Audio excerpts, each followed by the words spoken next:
ఇప్పుడు జరిగింది ఏం జరిగింది సార్ ఫైనల్ గా? నేను చివరికి టెన్షన్‌తో చచ్చి 150 కోట్లు తగ్గే బదులు 150 కోట్లు పెరిగింది. ఆయనే కరెక్ట్. నేను నిజమా? చేయాల్సింది నేను చేశాను. ఆ!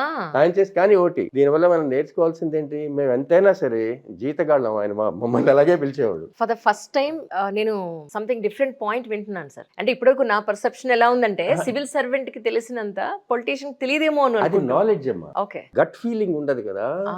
ఎంతైనా అల్టిమేట్లీ ఆ గట్ ఫీలింగ్ ఉండాలి. కరెక్ట్. అది జనం మనకి చేసిన సపోర్ట్ వల్ల వచ్చే దాని వల్ల వస్తుంది అది. Yes yes. మేమంతా ట్రైనింగ్ అది ఇవన్నీ లాభం లేదు. తర్వాత ఆయన సినిమాల్లో యాక్ట్ చేశాడు కదా, ఆయనకు తెలియని శాస్త్రం లేదు, ఆయనకు తెలియని నీతి లేదు, దాన్ని ఎలా ప్రాక్టికల్ గా అప్లై చేయాలో తెలియకపోవచ్చు. కానీ ఇటువంటి కొన్ని 1-2 సార్లు ఆయనతో మరి అయింది. తర్వాత ఆయన అమెరికా వెళ్తుంటే నాకు నచ్చలేదు.